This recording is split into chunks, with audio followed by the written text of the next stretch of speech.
So, your playgroup has a casual approach to mulligans. I love that for you. Shall we have a look at your opponent's turn 1 board after 4 free mulligans? Oh, well, good for them. I'll just let you play your planes and pass. Honestly, if they win this game, it'll be due to that mulligan. It'll have nothing to do with their deck building ability at all.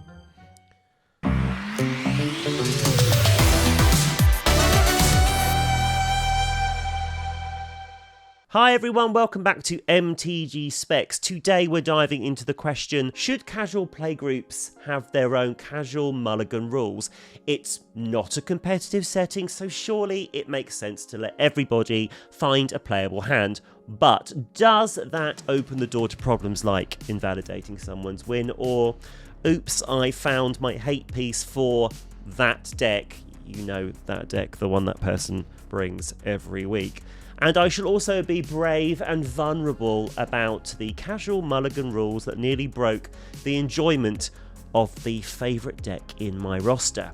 Let's break it down. In a competitive environment, we all follow the London mulligan rules, right? So we draw 7 cards, and if we mulligan, we put back a number of cards equal to how many mulligans we've taken. This balances the game by making sure that players don't start with too little or too lot. But in casual Magic, a lot of playgroups have relaxed this rule. Ours met in May to decide that rule, and others regarding things like power level and rule 0 chats, as there was some very low-key nerdy drama simmering away beneath the surface of our pods over what a casual environment should look like, and this is what we came up with. However, it was the Leyline cycle from Duskmourn and these 3 specifically that have me re-evaluating this rule. I will dive into those cards later, but I'm sure you have heard or even said, outside of having a defined rule, the words, just keep 7 you can play with. That is an honour system where everyone tries to find a playable hand, as nobody wants to see their friends struggling. Or maybe you do, you monster. This sounds great on paper. After all, casual Magic is about fun, not about winning. Question mark. You want everyone to play their spells, enjoy the game, and feel involved. Maybe your playgroup only gets together once a month, so you don't want someone's night ruined by a bad opening hand. I talked about this when I was ranking my decks based on player experience. In situations like this, it feels right to let players mulligan until they get something serviceable. And some groups have creative rules around mulliganing, like drawing 10 cards and putting back 3, or mulliganing 7, 7, 6, 6, 5, 5. All these systems are designed to prevent non-games where one player falls behind simply because of bad luck. Whether bad luck and suboptimal draws are actually a core part of the Commander experience, and mulligans eliminate that kind of risk, well, that's something we will talk about later on. But first, dear viewer, come closer for a tale of personal mulligan-esque woe.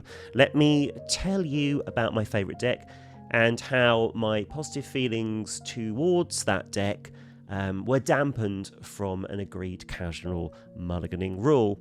My Marvo deck is built around 23 8-drops, like one with the Multiverse, Platinum Emporium, and Myojin of Grave Betrayal, that are cheated into play with the clash mechanic from Lorwyn. It is a beloved deck, not just by me, but by my playgroup, for the simple fact that the busted things that it can do don't feel busted. They feel earned because of the whiff factor from Clash. And so I brought it out with 2 new friends, knowing it to be crowd-pleasing deck building that I am insanely proud of. I took 2 mulligans from a couple of 2-landers, and what I finally settled on was 4 lands, Sol Ring, Arcane Signet, and a Divining Top. The following happened. Players rolled their eyes. I apologised and said, well, it's janky, so it needs this to function. And then they were blinded by the mulligan and could not see my innovation, the obstacles I overcame to build the deck. And I don't think they enjoyed playing it, because now the busted things I did were unfair instead of kind of whimsical. And I cast doubt on something that brought me joy.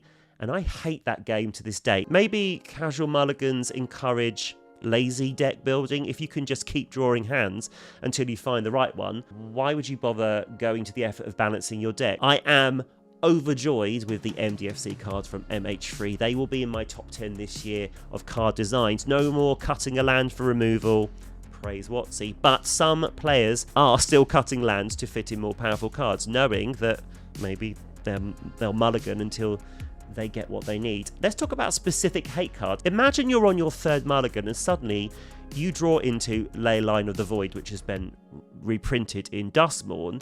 You found the perfect answer to shut down that graveyard deck at the table. Yes, Koram, I'm looking at you. And if we're banking on cards to counter specific strategies, we might be undermining the fun, interactive aspect of the game. But more importantly, we're sending a message to our friend. We may have seen multiple hands just to screw over their particular plans. And official mulligans remove any doubt that has happened. Another big issue is how casual mulligans can warp the meta. Take Duskmourn's Leyline of Transformation, for example. If you get it into play early, at the start of the game, it completely changes it. Consider the interaction between Malcolm and Reckless Fireweaver. The Fireweaver is a pirate if you choose pirate, so every time you deal damage, you create a treasure, and you repeat. The game's over on turn 3 or 4. And so where does this stop? If we set specific rules for Soul Ring, do we now have to set specific rules for Duskmourn's Leyline cycle, for Gemstone Caverns? Different decks need different things to work. A control deck might need its wipes and counters, while a combo deck just wants its key pieces. My overwhelming worry is actually for you when you pull off that explosive start after the multiple mulligans, or that epic win. Did you really win as a deck builder, or because of from crafting your opening hand? That is something that your opponents are going to think about. And one thing I don't think we talk about enough is how playing for a bad hand is actually part of the fun. I would argue that struggling with a suboptimal draw is an essential part of Magic. It forces you to think on your feet, make the best of what you have, and maybe even win from behind, which creates indelible memories and stories to tell other people. That's a satisfying experience that casual mulligans can sometimes deny us. Also, if we allow too many mulligans, are we denying ourselves the joy of the perfect god hand? That feeling when you get the Soul Ring, Arcane Signet and Esper Sentinel,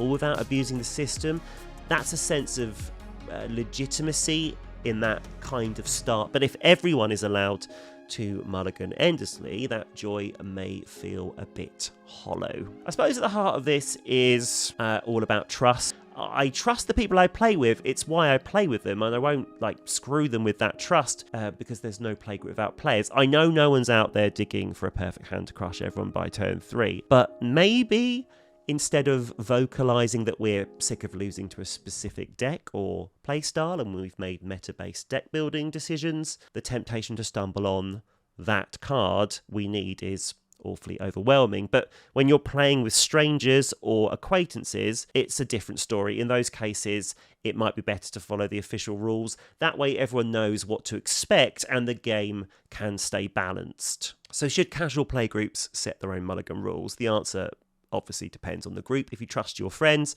not to abuse the system, then go ahead and experiment. Try a new mulligan strategy. I love the draw 10, put back 3. Maybe your group prefers a more laid back approach, and that's totally fine. Just make sure everyone is on the same page. But if you're finding that casual mulligans are leading to unfair starts or bad feelings at the table, it might be time to bring back some structure.